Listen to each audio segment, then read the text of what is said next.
cet épisode de Chasseurs de pierres précieuses. Allez, c'est parti. La saison des fouilles débute sur le mont Antero. On peut littéralement se trouver à quelques pas de millions de dollars. Enfin de retour. Amanda Atkins monte à plus de 3800 mètres dans l'une des zones les plus dangereuses de la montagne. J'espère toujours vivre jusqu'à la prochaine saison.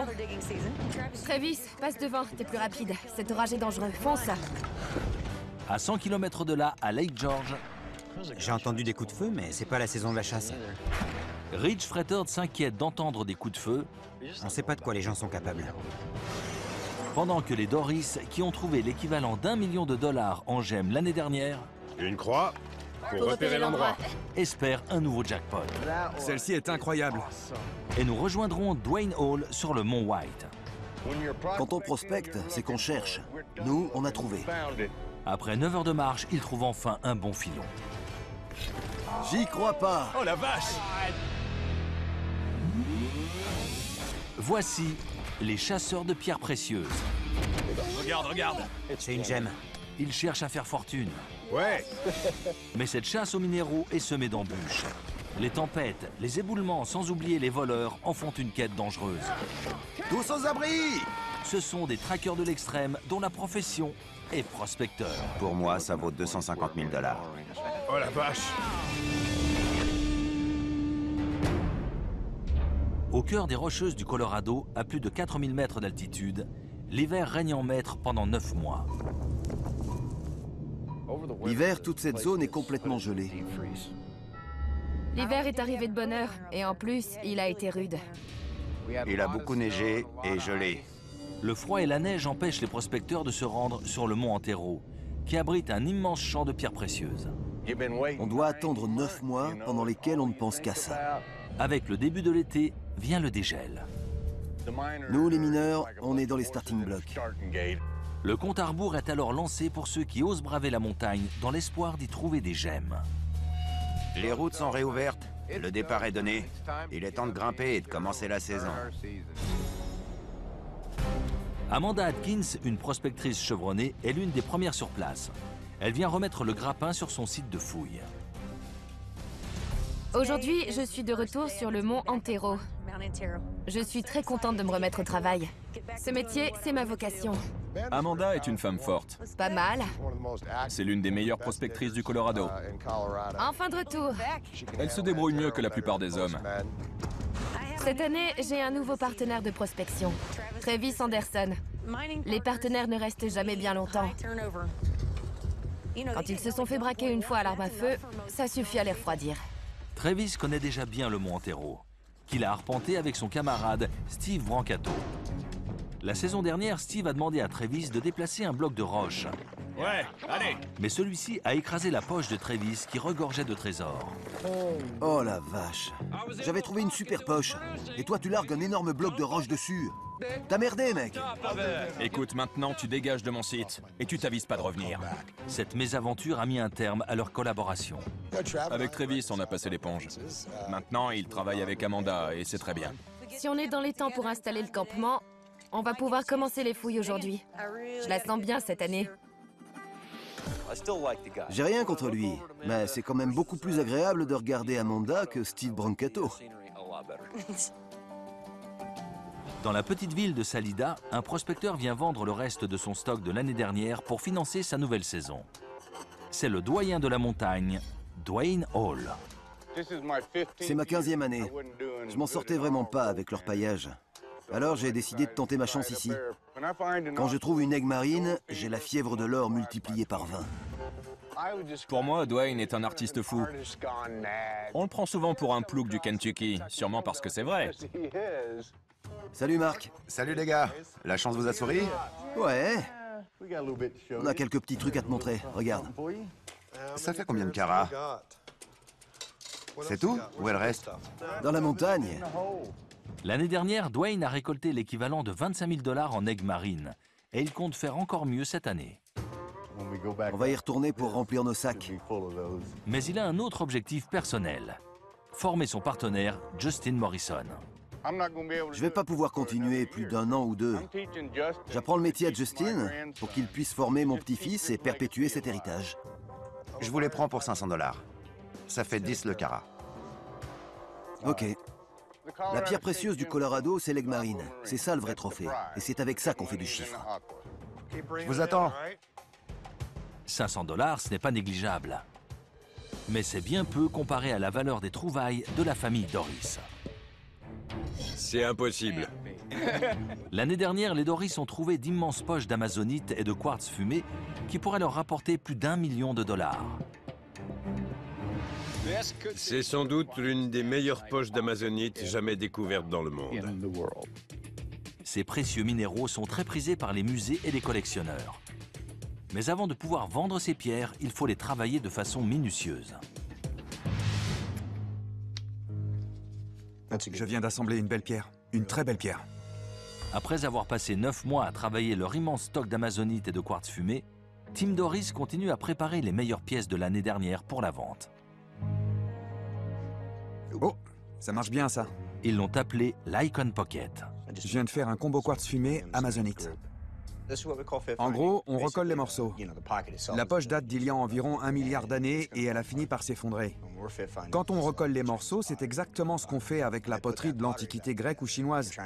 On essaie de reconstituer un objet qui était auparavant entier, comme un vase ou un pot. En gros, je répare les gemmes en recollant les morceaux. Une roche peut valoir 100 000 $, mais sans tout le travail effectué ici, elle n'en vaut que 5 000. Ces puzzles minéraux peuvent rapporter d'énormes bénéfices, mais ils nécessitent un travail de titan. Jolie pièce. Alors Tim, ça avance? Lentement. Je sais. T'en as pour combien de temps? Va me falloir 2 ans. 2 ans. Ouais. Pendant ce temps, on ne vend rien. Non. Les poches qu'on a trouvées l'année dernière sont incroyables, mais elles sont trop grandes pour qu'on puisse nettoyer et préparer toutes les pierres à temps pour les prochaines expos. Or, ce sont les seuls endroits où l'on peut vendre nos trouvailles. C'est ce qu'on appelle le revers de la médaille. Quelle est la priorité? Aller fouiller ou nettoyer les pierres? Les expositions de minéraux commencent dans 4 mois, mais les Doris n'ont pas suffisamment de stock prêt à la vente. Tu vas creuser. Ok. On trouvera peut-être quelque chose à vendre cet été. On joue gros en misant tout sur ce qu'on peut trouver en début de saison. Le choix d'aller prospecter est synonyme de frais. Le fonctionnement des grosses machines qui leur permettent de creuser en profondeur leur coûte plus de 1 000 $ par jour. La famille Doris aura donc besoin de faire de bonnes trouvailles et vite. Sur le mont Antero, Amanda Atkins ne dispose que de 4 mois pour gagner l'équivalent d'1 an de salaire, qui doit lui permettre de subvenir aux besoins de ses enfants. Mon plus grand espoir pour cette saison, c'est de survivre pour affronter la prochaine. Et aussi de gagner de quoi nourrir ma famille, comme l'année dernière. Mes enfants comptent sur moi pour revenir en un seul morceau. L'objectif est simple, mais l'enjeu est de taille. La concession d'Amanda se trouve dans l'une des zones les plus dangereuses du mont Antero. Tout là-haut vers la crête, et il y a de la topaze claire. Et plus bas, des poches d'Egmarine. Ma concession est l'une de celles qui donne le plus d'Egmarine. C'était par là l'éboulement? Oui, c'était tout près, à 100 mètres vers la droite. L'un des plus gros dangers ici, c'est le risque d'éboulement. J'en ai affronté un gigantesque l'année dernière. Les 9 mois d'hiver ont peut-être rendu la zone d'éboulement plus stable. Mais la question demeure, cette concession si dangereuse l'an passé est-elle plus sûre aujourd'hui? Ce chemin est bancal, vraiment très bancal. Ouais, c'est pas du tout stable. Non. Le flanc de la montagne tombe presque à pic. Oh là là, c'est de pire en pire. Et le seul moyen de rejoindre la concession est d'emprunter un chemin étroit, façonné non par l'homme, mais par les chèvres des Rocheuses. J'ai une boule au ventre en prenant ce chemin. On ne survit pas à une chute ici. Je déteste ce passage. Allez, pas de blague. Quand on met le pied sur le talus, on déplace la roche. Au moindre faux pas, on risque de tout déstabiliser et de provoquer un éboulement massif en l'espace de quelques secondes. Je connais des gens qui ne sont pas sortis vivants de ce genre d'éboulement.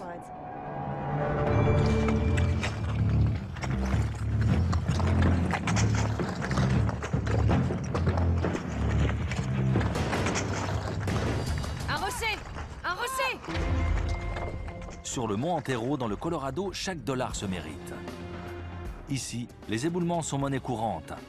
À 8 km du mont Antero se trouve Chalk Cliffs, la zone d'éboulement la plus active de la région.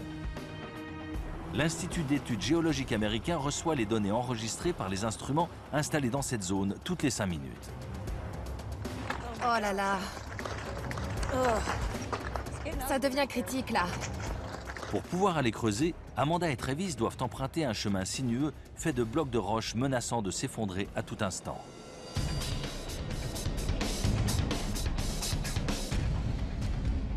À chaque pas, on espère que rien ne va bouger. Quand ça commence à s'agiter un peu plus que ça ne devrait, on s'arrête net et on attend que le talus se stabilise. Si on continue à marcher, on risque de provoquer un glissement de terrain. On dirait que ça va s'effondrer. C'est très instable. On avance comme on peut. Après 15 minutes de marche, les yeux rivés au sol pour guetter le danger, Travis se rend soudain compte qu'ils ont négligé la menace qui plane au-dessus de leur tête. Oh non. Quoi? Regarde ça. C'est pas bon signe. Tout à coup, on se retourne et on voit un énorme nuage noir qui nous encercle et qui a l'air très menaçant. Il est juste au-dessus de nous. Il sort vraiment de nulle part. En 3 minutes. Il y a 3 minutes, on avait un grand ciel bleu et maintenant, regarde. Il faut redescendre à la voiture. La foudre peut frapper à tout instant. Et à cette altitude, il n'y a nulle part où s'abriter. Travis, passe devant, t'es plus rapide. Cet orage est dangereux, fonce.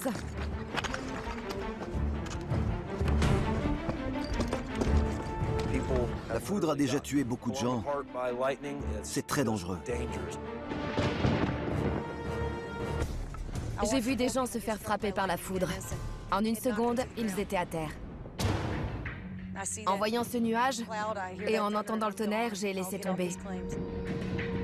Dame Nature a eu le dessus aujourd'hui. Mais qu'on se le dise, je trouverai de l'aigle marine demain. Je resterai jusqu'à ce que j'en trouve. À 100 km de là, Ridge Frettord explore enfin sa nouvelle concession. Il y a des panneaux partout. J'ai vraiment l'impression que ce métier est ma destinée. J'ai trouvé ma vocation, ma niche. Ça me fait vibrer. Tiens, c'est quoi? En voilà un autre. Super! Un morceau de quartz fumé avec 2 cristaux clairs sur les côtés. Ces terres appartiennent à l'État. Ridge a donc demandé une autorisation pour pouvoir exploiter cette zone. Il y a pas mal de quartz ici. J'adore ce coin. Ça fait 40 ans que je fais ça. J'ai refusé un boulot important pour venir prospecter. Allez, allez, viens.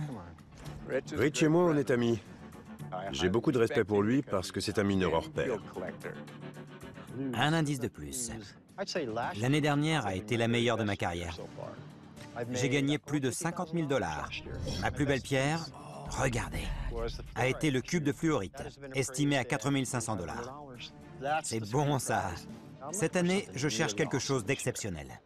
Je cherche de l'amazonite. De l'amazonite pegmatite. C'est ça que je voudrais. Bien. Je viens de trouver un morceau d'amazonite. L'étape suivante, c'est de savoir d'où il vient. Je chauffe. Vas-y, cherche. Ça vient de là? Allez. Si tu me trouves une poche d'amazonite, je t'achète un steak.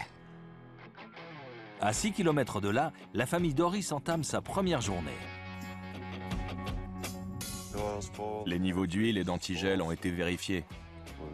Donc il n'y a plus qu'à l'allumer pour voir comment elle tourne. Les pelleteuses, qui étaient inactives depuis des mois, s'apprêtent à arpenter 6 km de route poussiéreuse jusqu'à la concession. Cette excursion permettra aux mineurs de tester leurs engins pour la première fois cette année.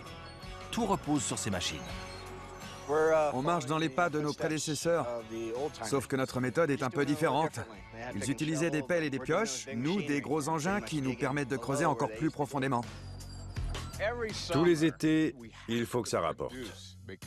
Si on ne trouve pas de poche, alors toute la chaîne de production s'arrête.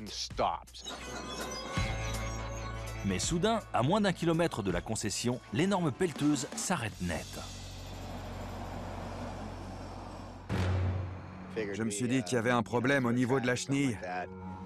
C'est pas bon. Super. Dès le premier jour. Elle veut pas rester? Non, on va devoir la tourner.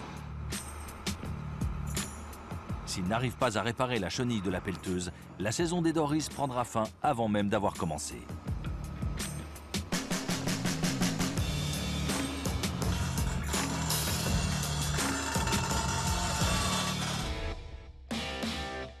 Le soleil est à peine levé sur les Rocheuses du Colorado, mais Dwayne et son partenaire Justin sont déjà en route vers le sommet voisin du mont Antero, le mont White. Allez, c'est parti. Pour arriver là-haut, ils doivent marcher près de 10 km sur un sentier escarpé qui s'arrête peu avant le sommet. Il n'y a pas de route pour aller là-haut. La marche est tellement difficile qu'on l'a surnommée la marche de l'enfer. Il faut avoir de l'endurance, de la résistance et le cœur solide. Il faut un sacré cœur pour faire ça. Parfois, on l'a fait en 6 heures, d'autres fois en 10. Ça dépend de la météo et de notre état physique.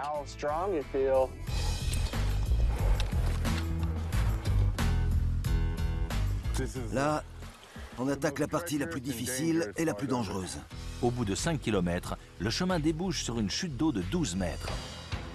La roche humide et couverte de mousse en rend l'ascension dangereuse. Fais gaffe, mec, c'est gelé.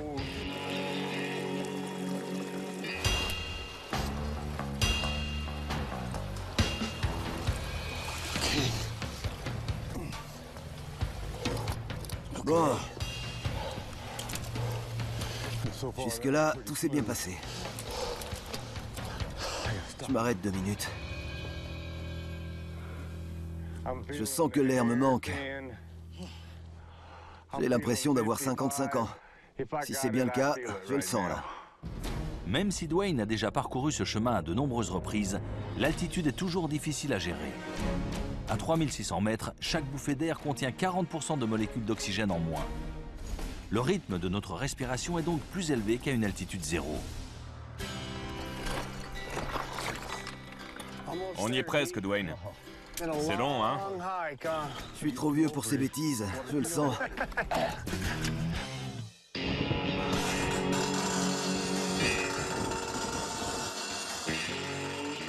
Les Doris, eux, risquent gros s'ils ne résolvent pas leurs problèmes de pelleteuse. On n'est même pas encore sur place et le premier truc qui nous arrive, c'est que le graisseur d'une des chenilles de la pelleteuse s'est barré. Or, c'est cette pièce qui tient tout l'ensemble. Il est juste là. Tim Doris et George Quist, l'opérateur de la pelleteuse, essayent de limiter les dégâts. On voudrait qu'il s'aligne, mais c'est pas le cas. Si la chenille ne fonctionne plus, ça peut nous coûter entre 500 et 7500 $. Pas terrible pour commencer la saison. L'intervention d'un mécanicien coûterait plus de 1000 $. Ça va marcher. On va le réaligner pour qu'il tienne en place. Alors il va falloir faire avec les moyens du bord. Tu crois que ça va tenir? Aucune idée. Ouais, ça tiendra. On a perdu 2 heures à essayer de le remettre en place.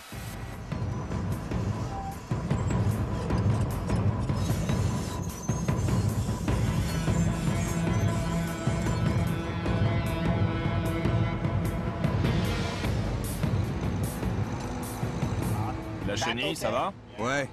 Ok, tant mieux. La catastrophe est évitée.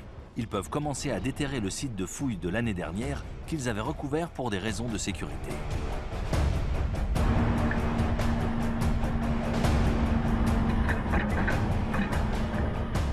On se remet doucement au travail et j'espère qu'on va vite pouvoir commencer à creuser et à trouver des poches.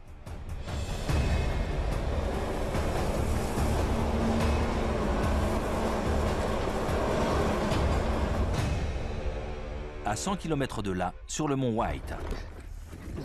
Oh, wow. Ouais. Dwayne et Justin ont profité de la nuit pour se remettre de leurs 9 heures de marche. Qu'est-ce que c'est? Un petit morceau d'une veine. Il vient du filon qu'on piste. C'est comme ça que ça marche. On trouve une veine, ça ouvre une petite bulle et dedans il y a comme un hérisson à l'envers. Des cristaux dont la pointe est tournée vers l'intérieur. Un hérisson bleu, j'espère. Ils cherchent une poche d'aigue marine susceptible de leur rapporter plus que les 500 $ qu'ils ont gagnés récemment. Préviens-moi si tu vois quelque chose se pointer. Ça marche. C'est parti.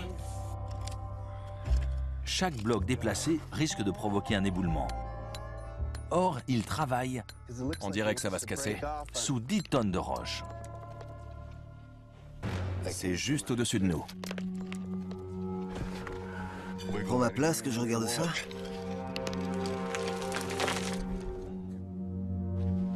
Si celui-ci se détache, les morceaux vont venir sur nous.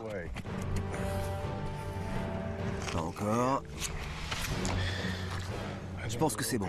Ouais. Si ça me tombe dessus, dis à ma femme qu'elle n'oublie pas de nourrir les chiens. Avant ou après qu'elle me hurle dessus? À Lake George, la famille Doris creuse à seulement quelques mètres de l'endroit où elle a trouvé son Icon Pocket l'année dernière.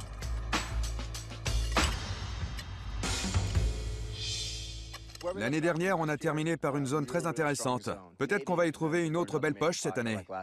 Donne-moi la pioche. Merci. Tiens, c'est ici que se trouvait la poche. Tu peux venir voir. Ça a l'air très bien. Ça, Chris, c'est l'arrière de cette pegmatite. Ah, ok. Les Doris cherchent une structure géologique spécifique que l'on appelle une pegmatite. La pegmatite a une composition similaire au granit classique, mais elle contient des grains de feldspar et des cristaux de quartz plus grands. Regarde. Une croix pour repérer l'endroit. Quand on parle de pegmatite, on se demande surtout où elles se croisent, car c'est là que se trouvera notre poche. Mais de notre expérience, c'est très rare. C'est tellement parfait. On dirait une malle au trésor qui n'attend que nous. Elle est forcément là. Et voilà. Demain, à cet endroit, il y aura une poche. J'aimerais tellement trouver une autre Icon Pocket.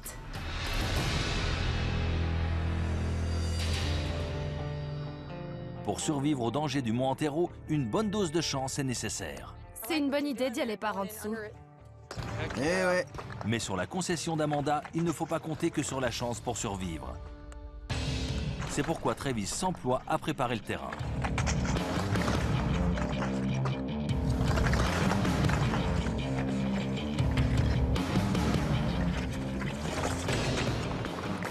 Travis fait rouler les plus gros blocs de roche qui risqueraient de nous tomber dessus si on ne les bougeait pas.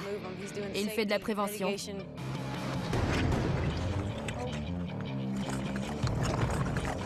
En voilà un. Il est énorme. Il fait la taille d'une voiture. Je me demande s'il ne s'amuse pas un peu à faire ça. Il a l'air content, comme un gamin dans un parc d'attractions. Tu t'es bien amusé? Ouais, comme toujours. On faisait beaucoup ça avec mon père. Toi aussi? Eh ouais. Moi aussi, je faisais ça avec mon père. J'adorais ça. J'adore les pierres qui roulent. Avec mon père, on allait en forêt pour faire de la rando et faire rouler les pierres. Mon père, mes cousins. Chez moi, tout le monde est prospecteur et fasciné par les roches. J'ai appris des meilleurs. Cette zone est très prometteuse. La terre qu'on creuse se tient plutôt bien. Je gagne ma vie de la même façon que mes ancêtres. C'est mon héritage. Je creuse exactement comme ils le faisaient. J'utilise les mêmes outils. Et je peux subvenir aux besoins de ma famille de la même façon qu'eux. On devrait ressortir quelques aigues marines de là. Les voilà, dans le filon. Une veine d'aigue marine pure. Il y en a d'autres dans cette poche. C'est pas beau, ça? Génial. Un spécimen miniature. On les trouve dans la terre sablonneuse. Ouais. Sympa. C'est mon premier jour de fouille avec Travis, et je crois qu'il me porte chance. C'est rare de tomber sur une poche d'aigue marine dès le premier jour, comme ça a été le cas aujourd'hui. C'est bien. Ouais. À Lake George, Rich, lui, cherche une poche d'amazonite sur sa nouvelle concession. Voilà à quoi ressemble un cristal d'amazonite. Ça tire sur le verre olive. Je voudrais quelque chose de plus précieux, mais ça viendra quand je commencerai les fouilles. Cette région a une histoire.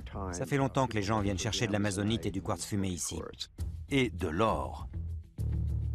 Au printemps-été 1859, 50 000 individus débarquent dans le Colorado pour trouver de l'or. Lors de la première session de la ruée vers l'or, des mineurs venus seuls travaillent avec des pioches, des pelles et des bâtés. Mais très vite, cette méthode laisse place à de plus amples opérations et à des outils permettant d'aller chercher l'or bien en dessous de la surface. À cette époque, ils n'avaient pas à chercher bien loin. Aujourd'hui, c'est plus difficile de trouver des gemmes. On doit scruter le sol et décrypter chaque pierre. C'est de l'amazonite verte. On dirait un roulant. Ça veut dire que cette roche vient d'une source éloignée et qu'elle a roulé jusqu'ici. Je vais donc suivre sa trace en remontant la falaise et voir si je peux trouver la source. Je vais rester en ligne droite jusqu'à ce que je trouve.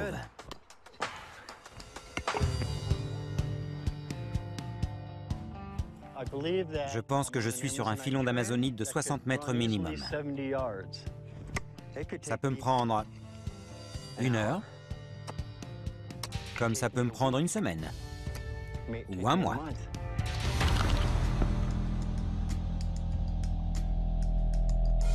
Non, c'est pas ce que je cherche. Suivant. Mais Rich n'est pas au bout de ses surprises.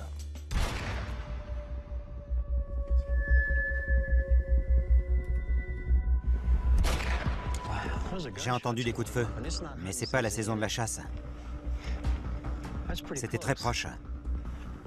On aurait dit un gros fusil de chasse. On est en pleine nature. Quand des coups de feu retentissent, on a tout intérêt à se coucher au sol. C'est par là-bas. Je sais pas de quoi les gens sont capables.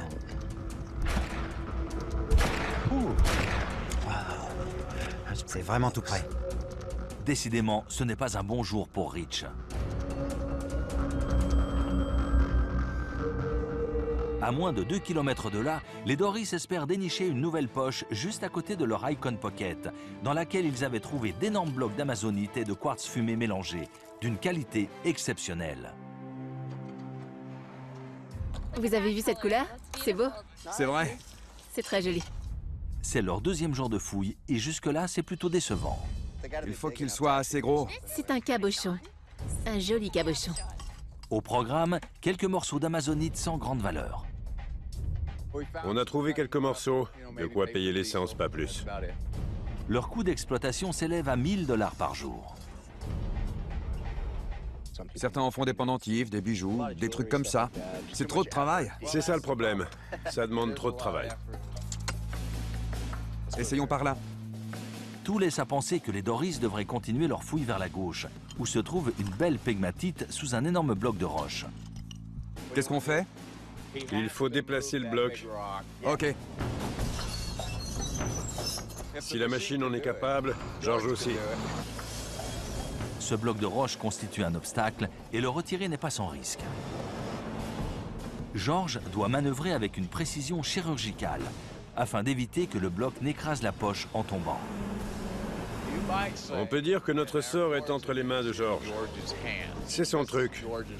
Il pourrait nourrir un bébé avec une cuillère posée sur sa pelleteuse.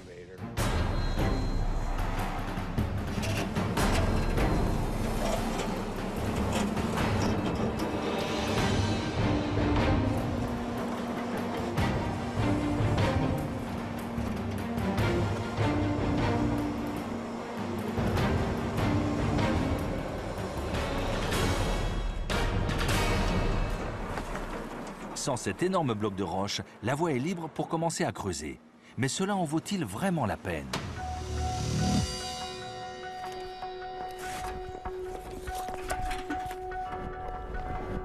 On va creuser tous les 30 cm s'il le faut. À une centaine de kilomètres de là, sur le mont White, Dwayne et Justin en sont au même stade que les Doris. J'espère qu'il y a quelque chose là-dedans. Ils pensent avoir trouvé un bon filon, mais il est encore trop tôt pour crier victoire. Il faut qu'on trouve quelque chose, et vite. On peut littéralement se trouver à quelques pas de millions de dollars. On creuse, on fouille, mais on trouve pas. Oh, Dwayne! Nom d'un petit bonhomme en bois. Regarde-moi ça. On se rapproche. Je le savais.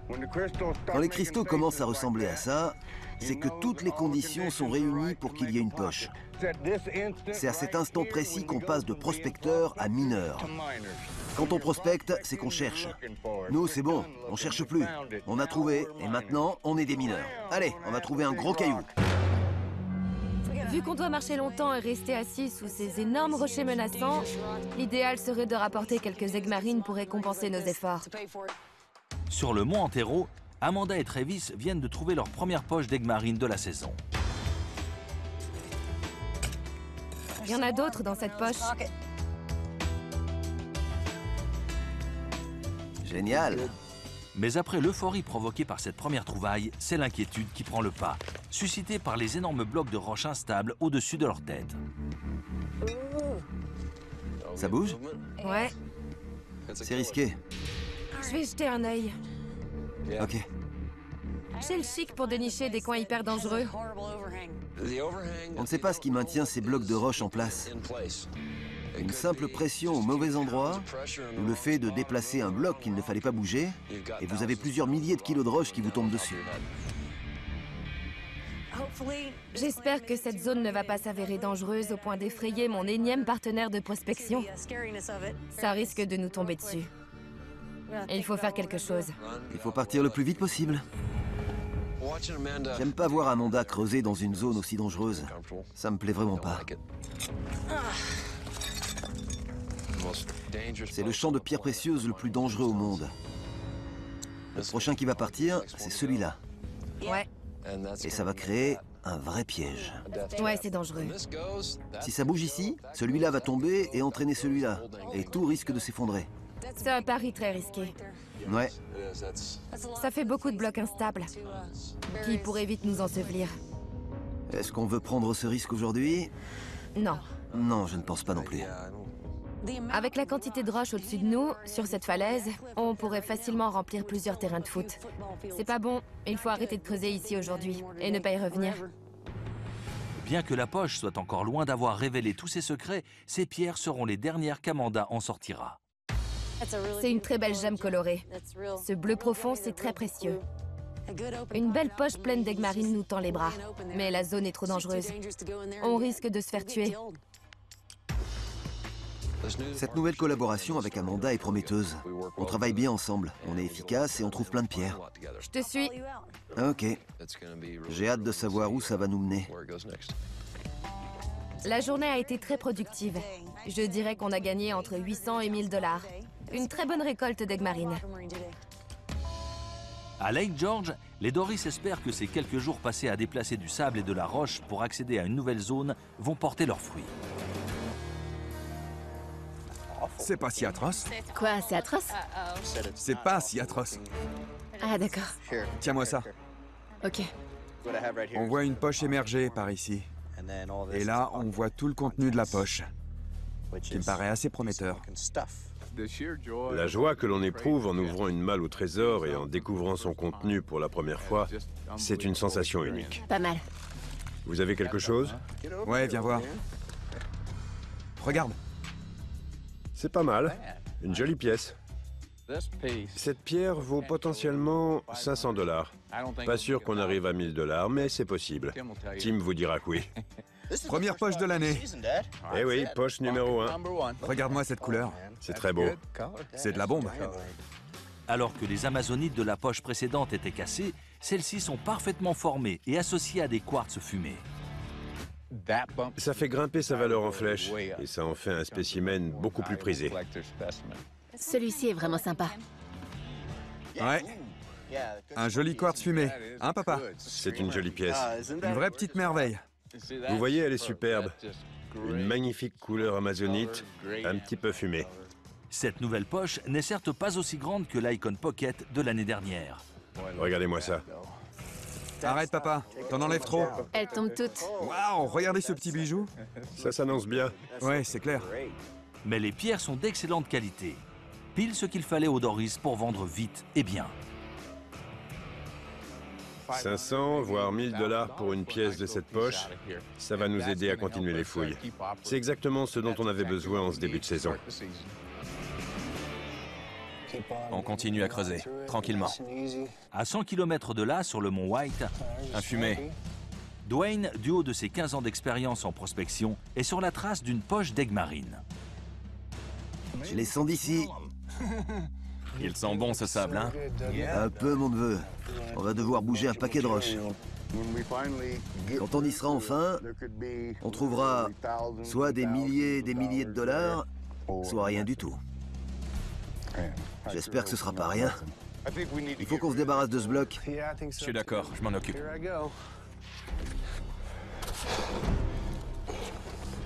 Tu veux de l'aide pour le soulever? Ouais, tiens-moi ça, pour que je puisse bouger. Ok. J'allais. Oh la vache, il y a une pegmatite en dessous.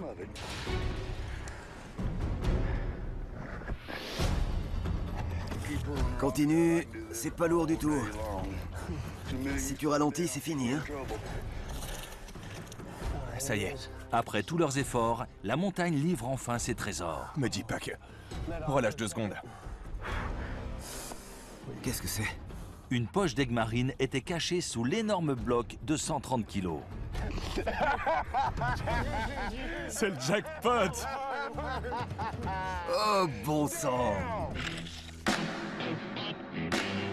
Là-dessous, il y a sûrement des centaines et des centaines de dollars en aigle marine. Peut-être même des milliers. J'ai encore réussi. Regarde, Dwayne. Canon! C'est une vraie beauté. Elle est parfaite. Ces fouilles sont un vrai succès. L'aigle marine est l'une des gemmes les plus prisées dans le monde. T'as vu ce bleu? L'aigle marine du Colorado est particulièrement recherché pour sa couleur bleu profond et se vend 400 $ le carat. Je dirais qu'on a déjà sorti 10 ou 15 carats en 20 minutes. Et c'est que le début. Encore une. Ce petit truc, c'est pour ça qu'on fait tout ça. Une belle petite gemme. Ouais, encore une.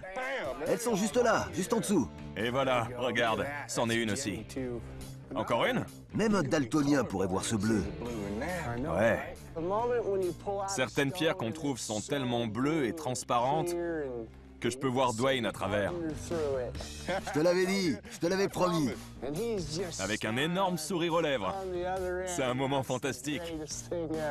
On vient de frapper fort. Ça fait un sacré paquet de fric. Un sacré paquet. C'est clair. Oh la vache, mon pote. Tu vas repartir avec un beau chèque vendredi. Je vais te montrer à quoi ressemble cette couleur. Même Ray Charles aurait pu la voir. Je les vois d'ici. Chope-les, boss. Jette un œil à celle-là. Je te le dis, Elizabeth Taylor porterait ce truc-là. Ou alors elle porterait celui-là. Ou encore celui-là. Les pièces qu'on trouve sont de plus en plus grandes. De plus en plus grandes. Je suis en train de faire une petite danse de la victoire dans ma tête, là. Regarde celle-là! Allez! Bien grosse, là, comme je les aime. Ça, c'est du bleu profond de 15 carats. Oh, j'y crois pas. C'est pas vrai! Oh la vache! C'est au moins 70 carats, non? C'est la pièce maîtresse. Donne. Je peux même pas la mettre dans ma bouche pour la nettoyer tellement elle est grosse. Je suis euphorique. Je suis le roi du monde. On a récolté au moins 300 carats. On a sorti l'équivalent de 2000 $ en aigle marine. Santé! À la tienne.